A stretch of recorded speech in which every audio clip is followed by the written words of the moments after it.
Hey, this is Raul Ramirez of the Catch Wrestling Alliance, where we help you elevate your grappling, and together we keep real wrestling alive.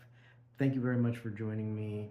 I'm not at home right now, but I wanted to still do something because I kind of wanted to talk about the relevance of catch wrestling, and kind of I wanted to also put it in perspective where say like I've seen a comment recently where uh, people are saying that like catch wrestling is irrelevant, it's old and whatnot, and then you might see some people say that you have to learn guard, or you have to basically like, so if you have some kind, like say if you're a collegiate wrestler and then you want to get into jiu-jitsu, like what we have Nolf recently. He's saying he's switching over to doing jujitsu and trying to compete more in jujitsu competitions.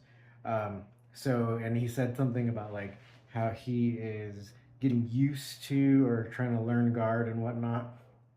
So I kind of wanted to talk about that, like from that perspective. Like, do you really need to be like completely changing your game, especially if you're a wrestler, or ideally, if, like, say, if you're a catch wrestler where you already have the wrestling with the submissions built in, then the short answer is like no. So you just have to kind of understand how things are changing actually more in favor of the wrestler. So that is what we have been seeing, and that's what say like a lot of people who are very popular in like the no-gi scene. uh, they're talking about how things like ADCC and are like wrestling tournaments, even though I wouldn't necessarily say that. I wouldn't go that far to say it's a wrestling tournament, but the top game is very, very important. So and it's becoming more so because of ADCC rules. But like, what did we see also recently in the CJI?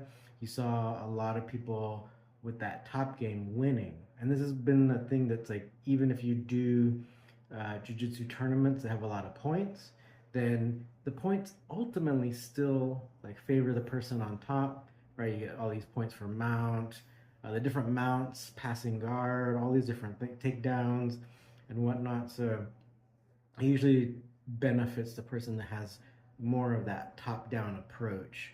So like, it's kind of always been baked in, but the wrestling itself hasn't necessarily been baked in. So if you're a wrestler, or if you come from like a wrestling background or wrestling perspective, I would say if you have like more of an authentic catch wrestling perspective, then you wouldn't have to modify too much, and you truly don't need to be doing like guard and stuff, or like spending too much time with it, because a lot of the wrestling like ways to escape if you get taken down and you're underneath, all that stuff really applies, and you would just have to like get used to escaping the common jujitsu ways of attacking you, because a lot of times it's just like, say if they take your back, which usually isn't considered like that much of a threatening position for wrestling.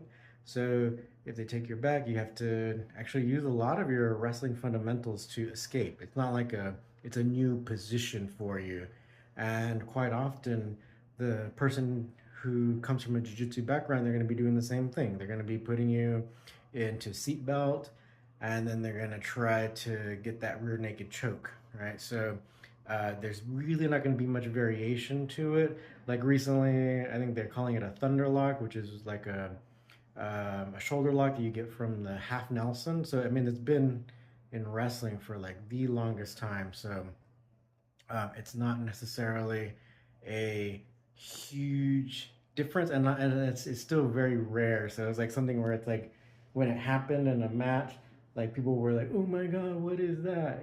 So it's really not something. Well, it's something you should be like familiar with if you're if you come from the wrestling background. But if you're coming from any kind of other background, then yeah, it might be something new or strange or whatever. Because I was recently asked about that too, about like, oh, what is this? I saw it and it seemed like it blew my mind, but it's like no, it's actually I've actually did YouTube video about it, like showing a way to get into it like years ago. So because I did a video about like alternative or alternatives to going for the choke if you have someone's back, right? So there's so many different things, especially if you have like a catch wrestling background.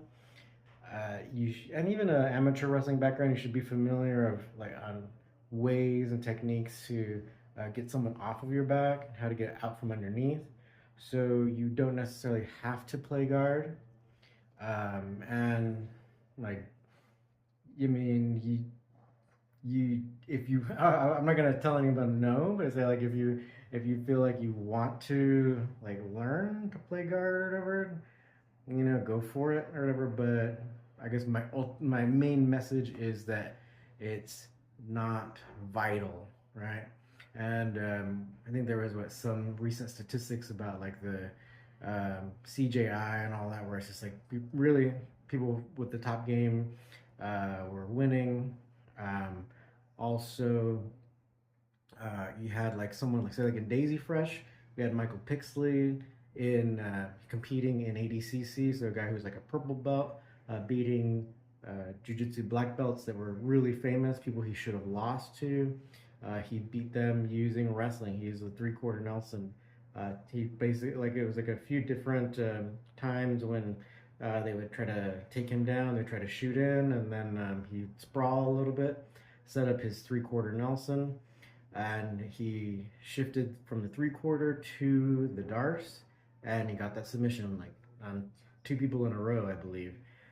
So all this wrestling stuff is really effective, but I think maybe some people are thinking too hard about it, where they're assuming that it's like, oh man, I gotta completely do things in a jiu-jitsu way, but no, actually, the wrestling has been so dominant and so successful, um, at least in so much as it's actually changing the rules, right?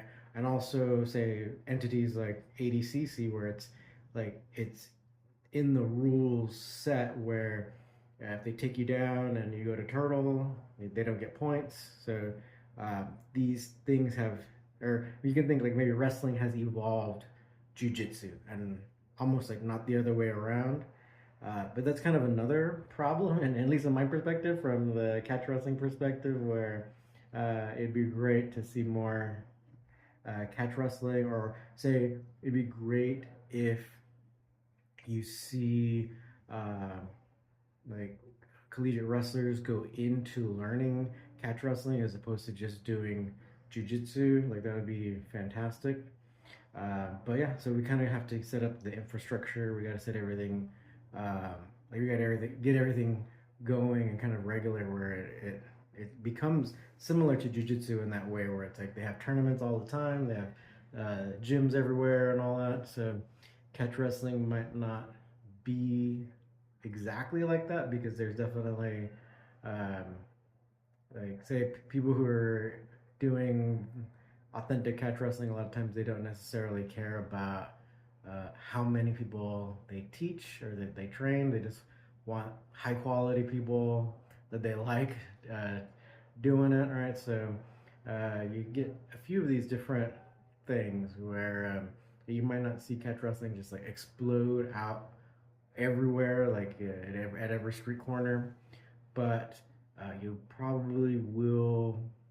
Uh, it's gonna survive, right? So, well, with all that being said, catch wrestling is surviving, and the thing is, if not only if we can create that infrastructure where we have like regular catch wrestling matches going, but if we have people using that catch wrestling top-down approach and winning, then that's also really going to benefit and kind of show the effectiveness of catch wrestling. I mean, it's already been shown, but people like they forget quickly, right? Especially if they're fans of jujitsu and stuff. So then they're always going to think that what they do is like the absolute best. And even if one of their favorite jiu-jitsu people has gotten beaten by wrestling techniques, then they just call it jiu-jitsu, or they it's like it gets dismissed and forgotten quickly. So, but it's easy for that to happen because they have such a big infrastructure. Like they have like all the tournaments and ADCC, all these different things. Like now CJI, which did a great job in by being aired for free on YouTube. Like all that stuff is really great, and it's really helping jiu-jitsu, and especially like no-gi, right? Um, so I personally enjoy like no-gi, and so we'll see.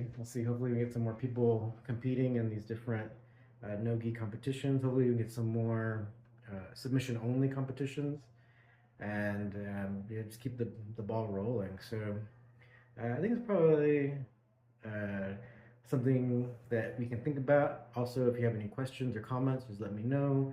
If you want to support us, please become a member of our YouTube channel. We have all kinds of extra videos and stuff once you become a member. If you want to train with us, we're at Fight Science MMA in Los Angeles. If you want to train with my buddy on the East Coast, John Strickland, he's at American Hook Wrestling. You can find them on Facebook.